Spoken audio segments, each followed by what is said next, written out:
Righty, good morning everyone. So here we are Thursday morning and we're still in 1 Samuel chapter 20 and still absolutely loving this chapter. There's just so much in it and it's so chunky. So today I'd like to read 1 Samuel 20 from verse 35.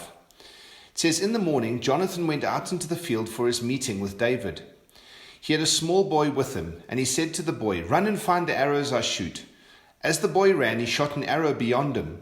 When the boy came to the place where Jonathan's arrow had fallen, Jonathan called out after him, 'Isn't the arrow beyond you?'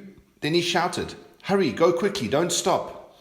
The boy picked up the arrow and returned to his master. The boy knew nothing about all of this. Only Jonathan and David knew. Then Jonathan gave his weapons to the boy and said, 'Go carry them back to town.'" And so today I'd like to talk about the unknown person in the story, because he hardly gets a mention. He's called a small boy. We don't even know his name. We don't know his mom and dad. We don't know his relation to anybody. He's just a small boy. Yet, in this story, he has a role to play. There's something much bigger at play here. What God's doing is he's working something between David and Jonathan to see David rescued, so that David is going to run away. Saul's not going to kill him. But the reason this young boy is involved is Jonathan needed an excuse to get out of the palace and not be followed by his dad's secret agents. If Jonathan snuck out of the palace on his own, his dad's secret agents, spies, guys, would have followed him out and then they would have caught David. So what Jonathan does is he says, "I'm going to go do some shooting. I'm going to do some archery practice." And so he took this small boy along with him, like he would always do. And so it looks authentic that he's going to go do archery. So he takes this boy with him and he goes and does his archery to lend this air of authenticity to it. But that small boy had a specific role to play in this whole story. Even though he's called a small boy, we don't know who he is and all that stuff, he still is integral to the story, because without him, there's a good chance David might have been caught. And so this morning, I'd like to just talk quickly about what that means for us. And I'm not trying to push the narrative further than Scripture says, but there is some stuff we can learn about it. Because I think for myself, in life, I generally go looking for the David and Jonathan roles. And what I mean by that is I go looking for the roles that have got the profile, where I am named. I want to be recognized for what I've done. I want people to know it was me. I want to be one of the main characters in the story. I don't want to be a supporting act. I don't want to be the nameless guy in the background. I remember seeing this picture once of these kids. It's a photo of a school play, and all the kids are dressed in a costume, and there's this one kid. He's dressed all in green and he's lying on the floor, and it says, "If you've ever felt left out, just remember this kid had to play grass in the school play." And I think, so we laugh at it, but I don't want to play grass in the school play. I want to be like the hero, or not the heroine. I want to be the hero in the story. I want to be the main guy in the story. But I think the question often is, God comes to us and he asks sometimes, am I happy to play the role of just a small boy in someone's life? Not be the main central figure, not be the guy in the story. Because the problem is when I'm trying to take the glory for myself, and when I'm trying to be recognized myself for my role in people's lives, and my role in situations, and my gift and my cleverness and my wisdom, what I do is I begin to get in the way of the glory of God. And what we're meant to do actually is we are meant to be conduits, and we're meant to be those who introduce people to Jesus. And so we are meant to be less so that he can be more. And I think as we mature and as we grow, more and more we realize that our role is just to be the small boy in the story. Actually, the story is about people meeting with Jesus. That's the real thing. I think also sometimes in life, we employ this kind of cost-benefit analysis approach to relationships and to people.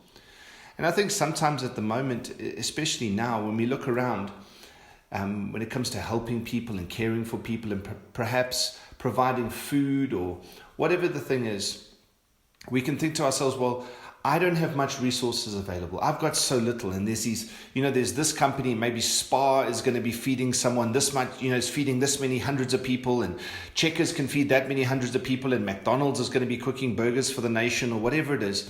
And maybe I can do a meal. It doesn't make a difference.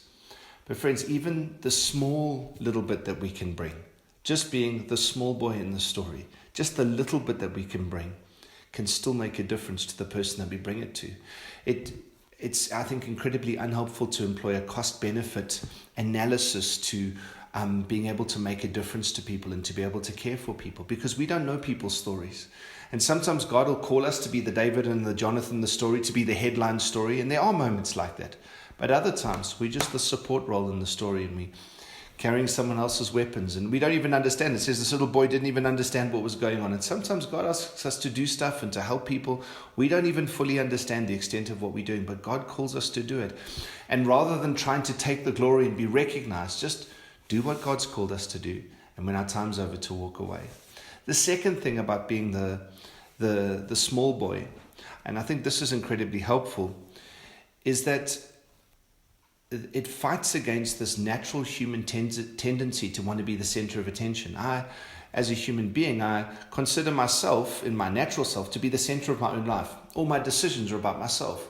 I think about my hunger. I think about my need to sleep. I think about my need for love. I don't want to be lonely. And so I live quite a selfish existence, because I have to keep myself alive, obviously. But if I live my whole life with myself as the center of attention, and myself being recognized, what can happen to us is the only time that we are ever active in helping others and being faithful in our relationship with God is when other people are watching. And what do I mean by that? Is, well, the true test of who we are as a person isn't who we are when everybody else is watching in the public eye, when we're being the David and Jonathan, but when I'm just a small boy at home and no one else is there. What's my devotion to Jesus like then? Is my devotion to Jesus reliant on public attention? Am I only faithful to Jesus because other people are watching? Do you know what I'm saying? Like, I can pray in public, but at home I don't take the time. I can quote scripture in public, but at home I don't take the time. That actually, when the public attention is taken away, and I'm just the small boy, just an average person back at home, where no one else thinks of me as this amazing person, perhaps as I'm thought about in public, or whatever the sphere is. What's my relationship look like with God then? What does my relationship look like with people then? When all the glitz and the glamour is taken away. And I do think at the moment that, especially in our country, that what it's going to take to change our nation and see people reached and see people loved is if a whole army of small boys stand up. There are going to be the Davids and Jonathans who carry more of the load and run with some of the bigger stuff, for sure. And God will raise them up in His time. But for us to look and go, well, they're doing so much, so I don't have a role to play, is incredibly unhelpful. But also for us to wait till someone asks us and wait till we're recognized as a David and Jonathan to do anything is also just as unhelpful. I might feel like a small boy today. I might feel a little bit insignificant. I might feel overlooked. But God still has a role for me to play in this big picture of His plan and what He's doing in our country and across the world today. So I hope that encourages you. Let's get before God and let Him speak over us, because in the world's eyes we might be a small boy, and in our sight we might be a small boy, but always in God's sight, if we have a relationship with Jesus, we are the sons of God. We belong to Him and we have incredible value, and that's why He calls us to do what we do. I'll see you tomorrow morning.